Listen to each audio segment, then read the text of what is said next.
ഇല്ല, അതിലൊന്നും കുഴപ്പമില്ല. അതെല്ലാ വർഷവും ഓഡിറ്റ് ചെയ്യുന്നതാണ്. അതിനകത്ത് അങ്ങനെയുള്ള പ്രശ്നങ്ങളില്ല. കഴിഞ്ഞ വർഷം ഓഡിറ്റിങ് കഴിഞ്ഞ സാധനങ്ങൾ.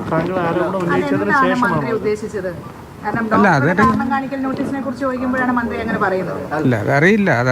അതെന്തായാലും അവരെ ഓഡിറ്റ് ചെയ്യുന്നതല്ലേ, എല്ലാ വർഷവും ഓഡിറ്റ് നടക്കുന്നതാണ്. ഈ കഴിഞ്ഞ വർഷം ഓഡിറ്റ് കഴിഞ്ഞ ഡോക്ടറുടെ കാലത്താണോ, ഡോക്ടർ ഈ മേധാവി ആയതിനു ശേഷമാണോ ഈ ഉപകരണം കാണാതാവുന്നത്? അല്ല, അങ്ങനെ ഉപകരണം കാണാതായിട്ടൊന്നുമില്ല. അവിടെ ഉപകരണം കാണാതായ ഉപകരണ ഭാഗം കാണാതായി ഇല്ല. അങ്ങനെ ഉപകരണ ഭാഗങ്ങളും കാണാതായിട്ടൊന്നുമില്ല.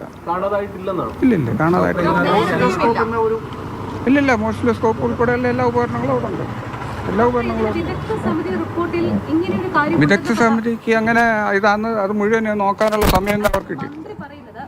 സമിതി റിപ്പോർട്ടിൽ ഓസിലോസ്കോപ്പ് എന്ന് പറയുന്ന 20 ലക്ഷം രൂപ തിരുവനന്തപുരം ഫണ്ടിൽ നിന്ന് വാങ്ങിയ ഉപകരണം അതിന്റെ ഒരു ഭാഗം കാണാനില്ല എന്നാണ് പറയുന്നത്. വിദഗ്ധ സമിതി റിപ്പോർട്ടിൽ ഉദ്ധരിച്ചു മന്ത്രിയാണ് പറയുന്നത്.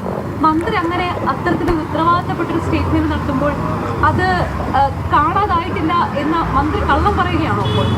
അല്ലാതെ ഒന്നാമത്തെ കാര്യം അത് 20 ലക്ഷം രൂപ എന്നുള്ളത് അങ്ങനെയില്ല. അത് 14 ലക്ഷം രൂപ 14 ലക്ഷം രൂപയുടെ സാധനമാണ്.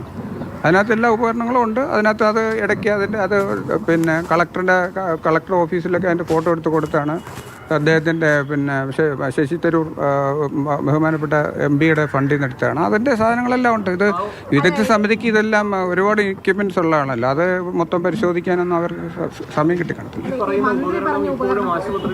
ഉണ്ടല്ലോ, ഉണ്ട്. ഒരു ഉപകരണ ഭാഗവും വകുപ്പിൽ തന്നെ ഉണ്ട്. വകുപ്പിൽ തന്നെ എല്ലാം ഓപ്പറേഷൻ തിയേറ്ററിലുള്ളതാണ്. ചില ഉപകരണങ്ങൾ ബോധപൂർവം കേടുവരുത്തി എന്നുള്ള കാര്യങ്ങൾ കൂടി വിദഗ്ധ സമിതി പറഞ്ഞിട്ടുണ്ട്. അത് തനിയെ കേടുവരില്ല, കേടുവരുത്തി എന്നുള്ളത് അങ്ങനൊന്നും വിദഗ്ധ സമിതി പറയാൻ ഒരു സാധ്യതയില്ല. വിദഗ്ധ സമിതി അങ്ങനൊന്നും പറയാനുള്ള ഇല്ല, അങ്ങനെ പറയാൻ സാധ്യതയില്ല.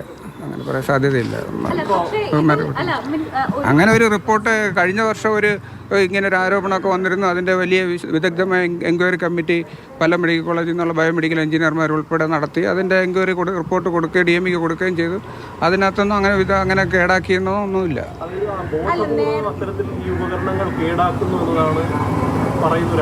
ഇല്ല, അങ്ങനൊന്നുമില്ല. അങ്ങനൊന്നും ആരോപണം ഇന്ന് വരെ വന്നിട്ടില്ല. ആകെ ഒരു ആരോപണമേ വന്നിട്ടുള്ളൂ. ആ ആരോപണമാണ് ഞാനിപ്പോൾ പറഞ്ഞത്. ഡോക്ടർ ഇത്രയും പറഞ്ഞിട്ടും ഡോക്ടറിനെതിരെ, അതായത് ആദ്യഘട്ടത്തിൽ ഡോക്ടറെ സംരക്ഷിക്കുന്ന നിലപാട് മന്ത്രി സ്വീകരിച്ചു. പിന്നീട് ഇന്ന് മന്ത്രിയുടെ ഒരു പ്രതികരണം എന്ന് പറയുന്നത് ഡോക്ടറിലേക്ക് എല്ലാ മുനകളും ഒരു ചൂണ്ടുന്ന രീതിയിലാണ്. അപ്പോൾ ഡോക്ടറിൻ്റെ ഒരു ഉത്തരവാദിയാണ്, അത്ര നിഷ്കളങ്കനല്ല എന്ന രീതിയിലുള്ള ഒരു പ്രതികരണം മന്ത്രി നടത്തിയിരിക്കുന്നത്. അപ്പോൾ അതിനെ നമ്മൾ സാധൂകരിക്കേണ്ടത്, അത് അങ്ങനെയല്ല എന്നുള്ളത് അല്ലെങ്കിൽ തിരുത്തി പറയേണ്ടത്. അല്ല, അങ്ങനെയല്ല. ഞാനെന്ന് അറിഞ്ഞതെന്ന് പറഞ്ഞു കഴിഞ്ഞാൽ അങ്ങനെ എനിക്കെതിരെ അങ്ങനെ വലിയ ആക്ഷനൊന്നുമില്ല. എനിക്ക് ഇത് എൻക്വയറിയുടെ ഒരു ഭാഗമായിട്ട് നടത്തുന്നു എന്ന് മാത്രമേ ഉള്ളൂ എന്നാണ് ഞാൻ അറിഞ്ഞത്. അങ്ങനെ എനിക്കെതിരെ അങ്ങനെ വലിയ ആരോപണങ്ങളൊന്നുമില്ല.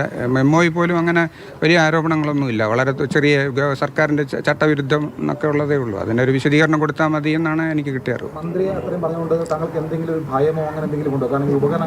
ഇല്ല, ബഹുമാനപ്പെട്ട മന്ത്രി അങ്ങനെ പറയത്തില്ല. മന്ത്രി മാത്രമല്ല, മന്ത്രിയുടെ സ്റ്റാഫും ഒക്കെ പറഞ്ഞതായിട്ട് ഞാൻ അറിഞ്ഞത്. എനിക്ക് എൻ്റെ പേരിൽ ആക്ഷനൊന്നും ഉണ്ടാവില്ല. മന്ത്രി ഇന്ന് മാധ്യമങ്ങളോട് പറഞ്ഞത് ഒരു ഉപകരണം ഭാഗം കാണാതായിട്ടുണ്ട് എന്നതിനത് വളരെ വ്യക്തമായിട്ടുള്ള ബൈറ്റായിരുന്നു. ഉപകരണ ഭാഗം കാണാതായിട്ടുണ്ട്, അതിൽ അന്വേഷണം നടത്തും. ഡിപ്പാർട്ട്മെന്റ് അന്വേഷണം നടത്തിയില്ലെങ്കിൽ പോലീസിലേക്ക് അറിയിക്കണമെന്നുണ്ടെങ്കിൽ അങ്ങനെ അറിയിക്കും എന്നാണ് മന്ത്രി പറഞ്ഞത്. സംഭവമേ ഇല്ല. അല്ലാതെ ഏത് അന്വേഷണം നടക്കട്ടെ,